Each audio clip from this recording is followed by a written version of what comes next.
Bom dia para vocês. Vocês estão me ouvindo agora? Sim, estão me ouvindo. Que bom. Estou descobrindo aqui agora. Obrigada, gente, pelo retorno. Agora sim, vou dar aqui o meu bom dia, porque estamos ao vivo, como você pode perceber. Tivemos um probleminha aqui no som. Aqui no Em Detalhes, a gente sempre analisa uma temática, uma notícia importante do momento.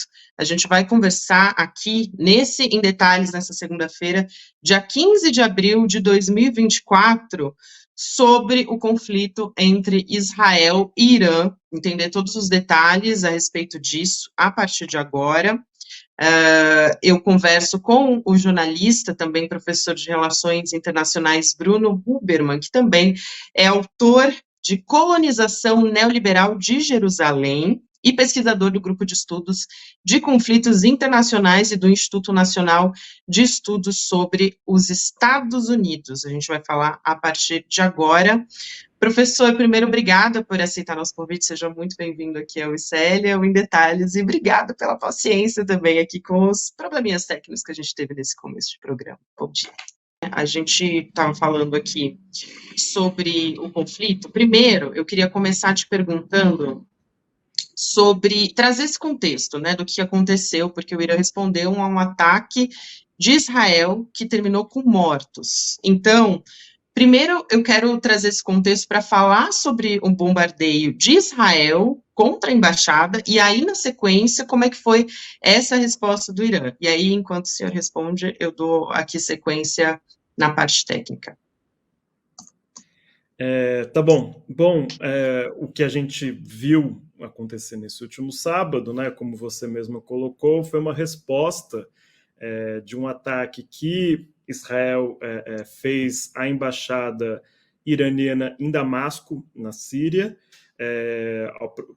aproximadamente 2 semanas atrás, e o Irã fez esse ataque no último sábado como uma resposta a esse ataque israelense. Israel tem atacado a Síria de uma forma sustentada, semana sim, semana não, há anos, né?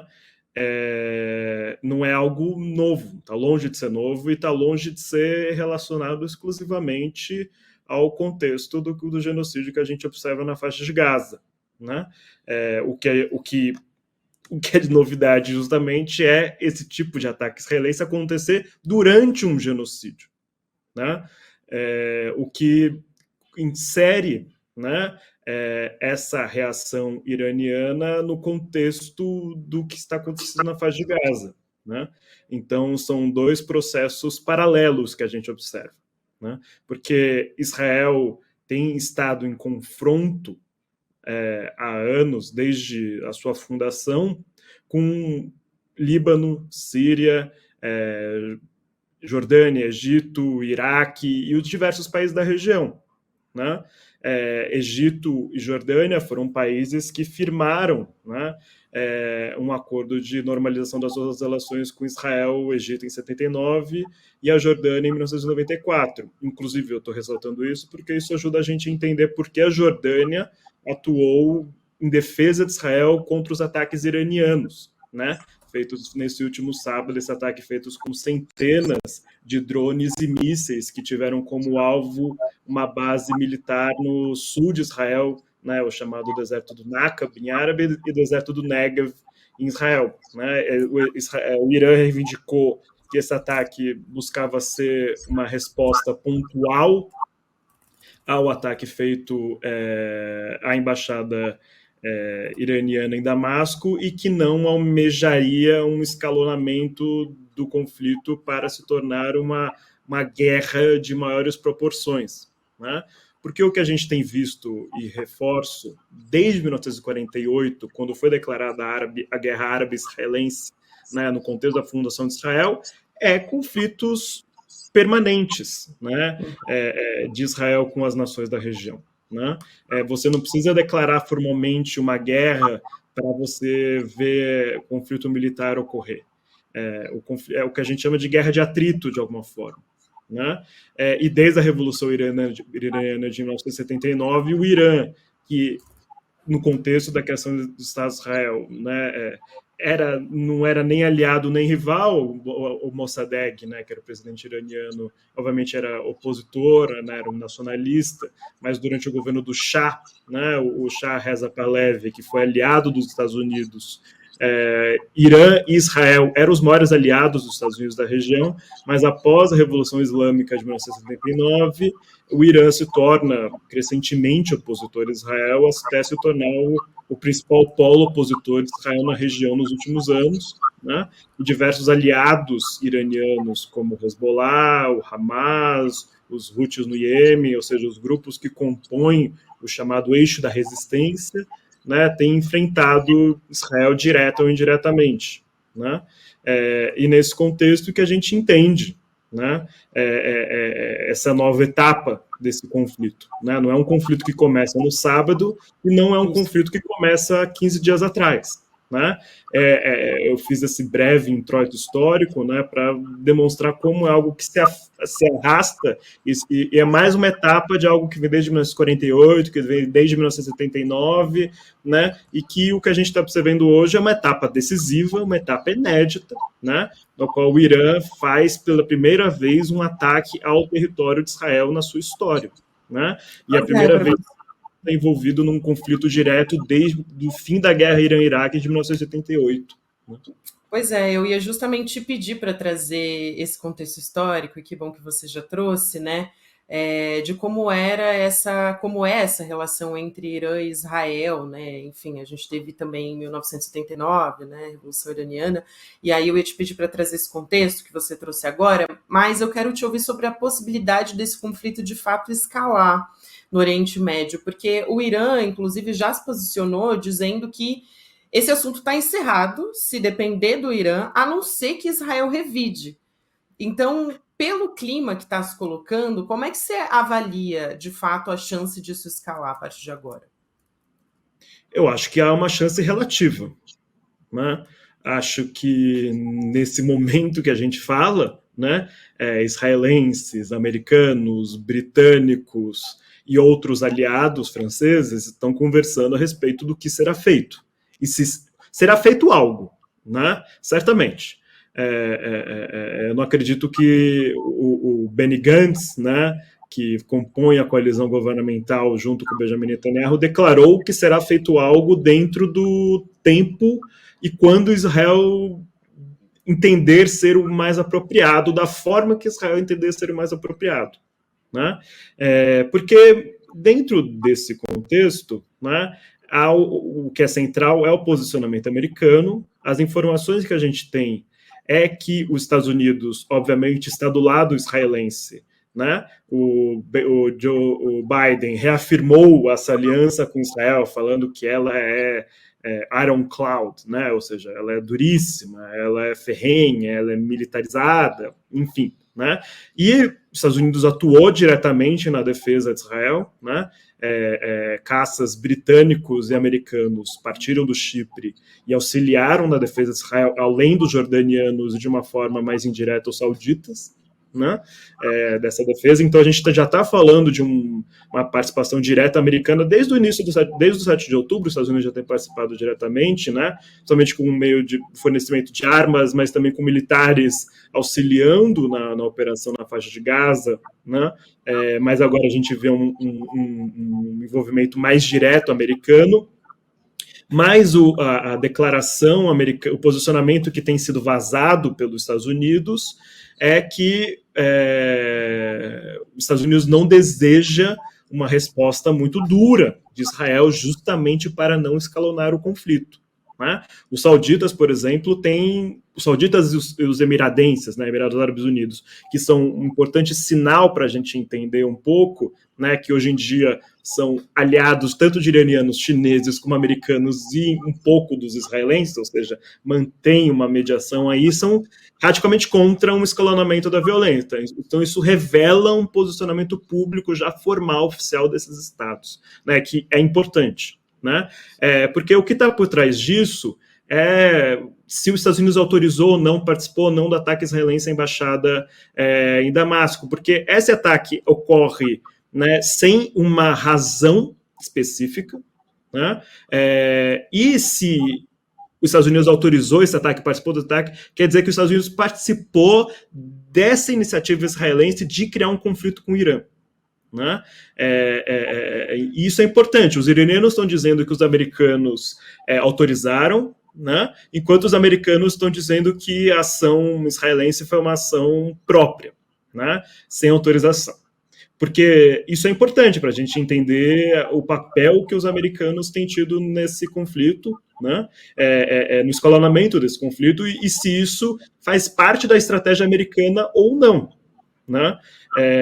Israel, por enquanto, tem buscado o que a gente oficialmente tem um pouco mais de entendimento é que Israel tem atuado de uma forma mais autônoma, né? Nisso, de uma forma a trazer os Estados Unidos mais para perto dessa aliança com eles, num contexto em que os Estados Unidos tinha se isentado de vetar uma resolução no Conselho de Segurança da ONU que determinou um cessar-fogo durante o Ramadã. E o Ramadã, que se encerrou na semana passada, né, viu poucos dias depois o ataque iraniano, né, com essa resposta. Então, no momento que Israel se vê crescentemente isolado dos seus aliados ocidentais, e essa aliança é reafirmada no contexto que Israel é atacado de uma forma decisiva e forma inédita, como a gente viu nos últimos anos, né?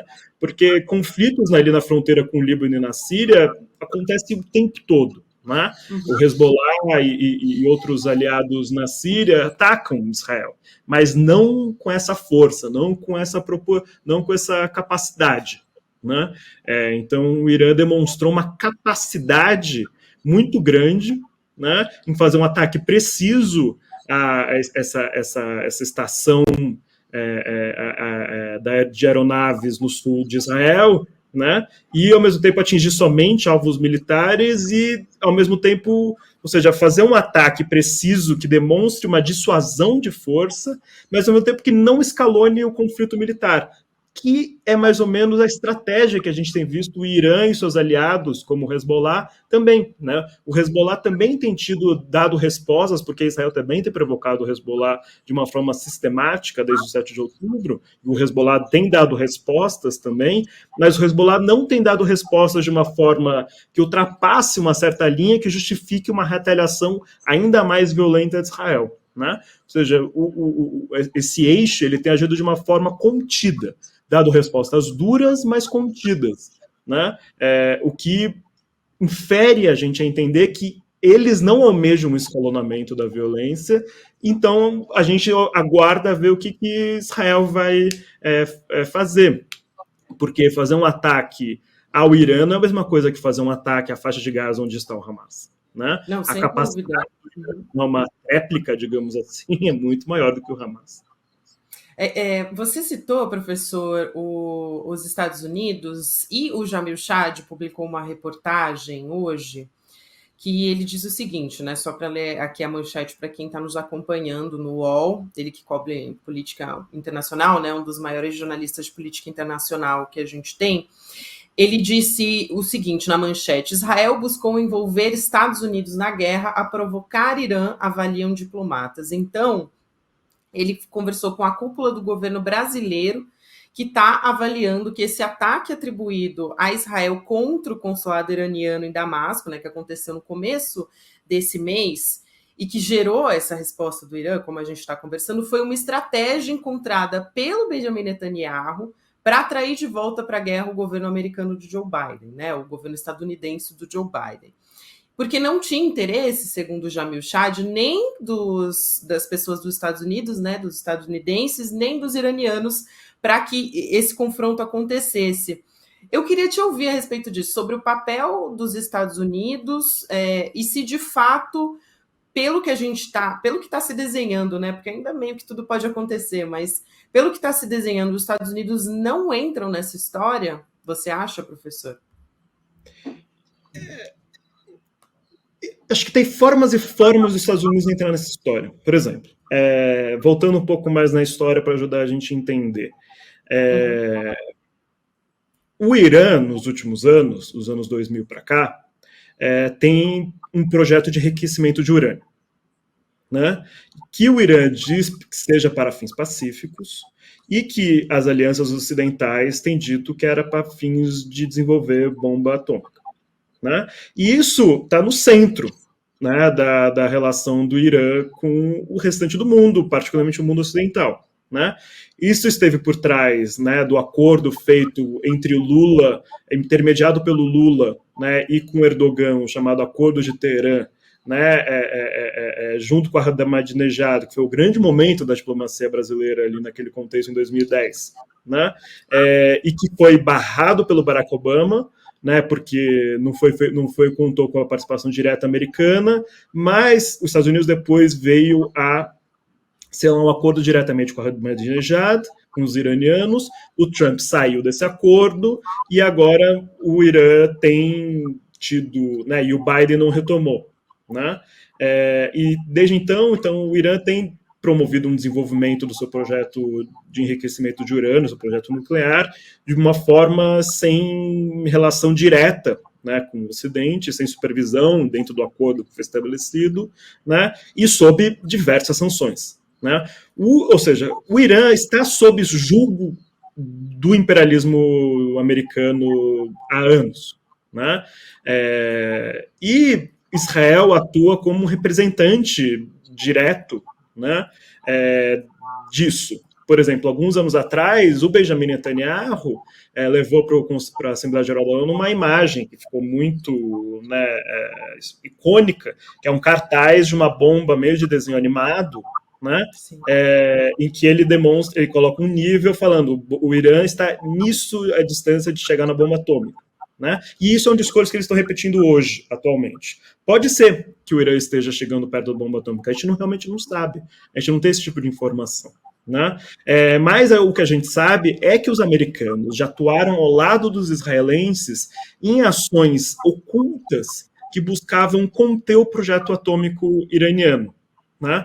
Por exemplo, Israel desenvolveu junto dos americanos um vírus chamado Stuxnet. Né? E o Stuxnet foi um desenvolvimento interessantíssimo na guerra cibernética ali nos anos 2000, que foi um tipo de vírus que não precisava de que o infectado ativasse o vírus, que sempre foi um problema das guerras cibernéticas. Israel desenvolveu o primeiro vírus de zero ativação, que chama, se não me engano, né? Que o vírus, quando ele é infectado, ele já ativa. Né?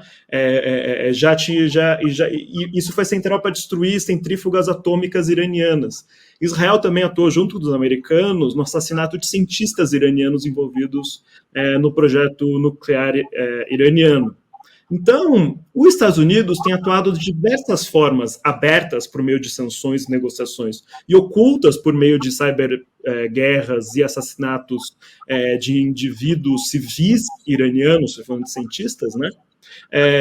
E também como ataque ao Soleimani, né, feito durante o governo Trump, né, um dos principais líderes, um dos principais generais, líder da Guarda Revolucionária Iraniana, envolvido, né, na guerra civil da Síria, nesse envolvimento. Então, quando a gente pensa no envolvimento americano no conflito com o Irã, ele acontece há muitos anos e ele se dá das mais diversas formas, abertas e ocultas. Agora, se os Estados Unidos vai participar de uma operação militar aberta ao lado de Israel, numa resposta a esse ataque que a gente viu no sábado, isso a gente ainda não sabe.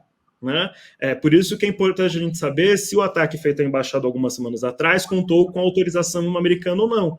Né? Porque daí a gente infere uma estratégia americana diferente se eles não tivessem permitido, porque daí respondendo a essa questão, essa reportagem do Shamil Chad está inferindo que o ataque à embaixada não contou com a autorização americana. Imagino que os diplomatas brasileiros têm algum tipo de informação que nós não temos aqui enquanto público, né? E, portanto, a diplomacia brasileira está interpretando isso como uma forma de Israel trazer os Estados Unidos de volta para o seu lado nessa aliança incondicional que estava se tornando condicional ao cessar-fogo. É isso que estava acontecendo. Né? A pressão popular que a gente viu no Ocidente, nos Estados Unidos nos últimos anos, estava tornando essa aliança condicional ao cessar-fogo. E agora ela voltou a ser incondicional. Né? E isso foi uma conquista dos israelenses no momento. Se isso foi algo acordado dos bastidores para ter essa percepção popular de que Israel está puxando os Estados Unidos e não os Estados Unidos junto de Israel empurrando o Irã para uma guerra, porque isso é importante na hora do eleitor americano decidir seu voto daqui a alguns anos, alguns meses nas urnas. Exatamente. É muito bom esse ponto que você traz, professor. Também quero aproveitar e puxar duas coisas, né? O G7 e o Conselho de Segurança da ONU, porque o Conselho de Segurança da ONU, eu acho que também trouxe um pouco desse termômetro que a gente está conversando aqui, né? Porque houve desavenças grandes nessa reunião do Conselho, né? Reunião de emergência. E ali, segundo a reportagem do Jamil, também ficou claro que nem os Estados Unidos e nem o Irã estavam querendo esse conflito, pela postura do embaixador dos Estados Unidos, dizendo ali que eles não estavam buscando esse conflito, que a última coisa da região precisa é de uma nova guerra, né? E aí a delegação iraniana respondeu nesse mesmo tom, inclusive. Mas eu quero te ouvir a respeito do G7, porque a nota do G7, né? O G7 divulgou uma nota de solidariedade a Israel. Só que o Irã disse justamente que essa operação foi uma resposta à agressão de Israel contra a embaixada em Damasco, né, lá na Síria. Então, por que o G7 não se posicionou, né, o grupo não se posicionou sobre isso, sobre esse ataque à embaixada, que inclusive deixou mortos, como a gente está conversando aqui, e também sobre o Conselho de Segurança da ONU, né? Porque não só teve troca de ameaça, mas não saiu nada de concreto dali. Nem nota de repúdio, nem comunicado de imprensa, nada. Então, qual foi a função dessa reunião de emergência? E talvez a gente questionar aqui o papel do Conselho de Segurança da ONU também, para a gente fechar a nossa conversa. Acho que o papel do Conselho de Segurança da ONU tem se mostrado praticamente irrelevante, né, quando o assunto é Oriente Médio nos últimos anos. Por exemplo, eles determinam um cessar-fogo que Israel desrespeita e nem se preocupa. Né? Ou se preocupa, mas se preocupa de uma forma como a gente inferiu aí, né? Fazendo um ataque ao Irã para trazer um novo elemento para o conflito. Né? Porque, assim, para a gente entender essa relação Estados Unidos e Irã, a estratégia americana até o 7 de outubro era criar o que eles chamam de Oriente Médio pós-americano. Ou seja, dos seus aliados, a gente está falando aqui principalmente de Israel e Arábia Saudita, servir como representação militar dos interesses americanos se os Estados Unidos necessitar de envolvimento militar direto. Né? Porque essa tem sido a estratégia dos Estados Unidos dos anos do Obama para cá. Né? Porque o envolvimento militar direto que os Estados Unidos teve no Iraque, no Afeganistão e na Líbia provocou uma insatisfação popular muito grande nos Estados Unidos. Né? Tanto em relação a mortes americanas como gastos militares. Né? E os Estados Unidos têm cada vez mais atuado por meio de representantes, de patrocinados, que chama de proxies. Né? Foi assim na Guerra da Síria, né? Embora os Estados Unidos tenham tido envolvimento direto, mas foi mais indireto. Né? Na Guerra do Iêmen, no qual a Arábia Saudita e os Emirados Árabes atuaram diretamente em favor dos americanos. Né? Então, os Estados Unidos não desejam envolvimento militar direto. Mas se escalonar, eles vão ter que ter um envolvimento militar direto durante a campanha presidencial. Isso pode significar resultados imprevisíveis. Né? A gente não sabe a capacidade militar iraniana. Né? Porque se isso escalona, significa que a Rússia vai participar diretamente. Daí a gente vai estar vendo mais um fronte de um confronto praticamente direto entre Estados Unidos e Rússia, além da Ucrânia. Né? Porque o confronto no Oriente Médio até o momento estava contido. Né? Não estava, por exemplo, tendo muito impactos econômicos internacionais. Né? Mas se ele escalona, isso vai provocar um impacto econômico internacional imprevisível. Principalmente sobre o preço da principal commodity do mundo, que é o petróleo, no qual Irã, Arábia Saudita, Emirados Árabes estão entre os maiores produtores do mundo. Né? Isso vai gerar um impacto no desenvolvimento econômico americano e na sensibilidade da opinião pública americana em respeito da sua qualidade de vida e da sua segurança no mundo, que vai afetar diretamente o voto no Joe Biden. Né? Ou seja, isso tudo deve ser levado em consideração quando a gente vê isso. E o Irã sabe muito bem disso. Ele não quer, ele sabe que os Estados Unidos têm capacidade de destruir o Irã se quiser. né? Ou seja, não é bem-vindo para os iranianos isso, embora eles tenham muita capacidade de enfrentar Israel, certamente.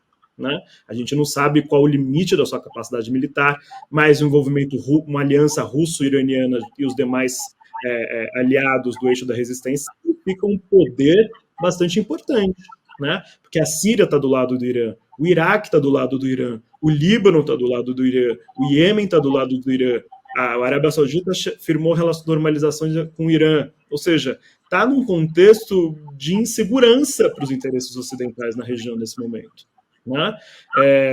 Depois do 7 de outubro. Então, o que a gente está vendo são essas disputas em torno de influências territoriais, regionais e tudo mais. E em relação ao G7, significa a reafirmação dessa aliança. O direito internacional não importa. Ele só serve para performar opiniões, né?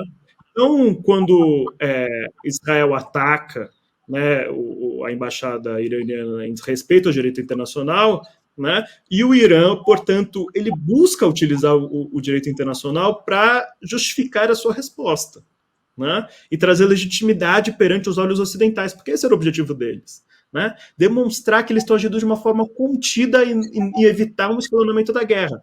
Então, o direito internacional é instrumentalizado, utilizado pelo Irã nesse sentido, né? Ou seja, de uma resposta contida. Agora, Israel desrespeitar o direito internacional não importa em última instância, porque o que importa é a aliança e interesses materiais. O direito internacional é algo normativo, como a gente fala. Né? Ele não tem aplicabilidade jurídica por um ator global. Né? Ele serve de referência para dar legitimidade para as ações dos atores nas relações internacionais. Ou seja, quando o direito internacional não serve para trazer legitimidade, eles simplesmente ignoram. Né? E quando serve para trazer legitimidade, eles respeitam. Como Israel, que após o ataque do Irã, quis levar a questão para o Conselho de Segurança, o mesmo Conselho de Segurança que eles estão desrespeitando de uma forma sustentada desde 1948. Né? Israel só respeita o Conselho de Segurança e a ONU quando interessa. Né? Quando não interessa, eles simplesmente ignoram. E eles podem ignorar porque eles são os principais aliados americanos do Oriente Médio. Ou seja, o direito internacional ele é submetido às relações de poder material dos atores. E os Estados Unidos respeitam o direito internacional e respeitam o direito internacional quando lhe convém. E o mesmo vale para os seus grandes aliados, como o caso de Israel. Né? Muito bem, professor, que prazer te receber aqui, muito obrigada, foi muito didático para a gente entender melhor, e é isso, avaliar o contexto histórico é muito importante nessa hora. O professor Bruno Huberman é professor de Relações Internacionais, a gente já conversou algumas vezes aqui no ICL, é sempre um prazer te receber, obrigada e até uma próxima. Imagina, eu que agradeço, estou à disposição, até mais. Até mais. Gente, vamos ficando por aqui. O Videocast em Detalhes fica por aqui nessa segunda-feira. Próximo episódio vai ao ar amanhã, às 10h30 da manhã, ao vivo no YouTube, por onde você acompanha toda a nossa programação. Na sequência, você já vai ficar aí com Mercado Investimentos, depois tem Rolê ICL com William De Luca, e às 6h da noite vai ter ICL Notícias, segunda edição, então eu volto e te espero. Tchau, gente, até amanhã. Che Guevara costumava dizer, hay que endurecer, pero sem perder la ternura jamais. Hay frases y frases. Esa frase realmente mi papá nunca la dijo. Ué, ele não dizia isso então? Pois é, eu descobri isso numa conversa incrível que o ICL fez com a Leida Guevara, filha de Che Guevara. No dia 21 de abril, com exclusividade e ineditismo, o ICL traz até vocês a biografia de Che Guevara, o líder revolucionário mais popular de todos os tempos, contada por Leida Guevara, sua filha. Para você se inscrever nesse evento histórico, é só clicar no link aqui em cima ou aqui embaixo e gratuitamente participar. Essa e várias outras novidades você vai aprender no dia. Até lá!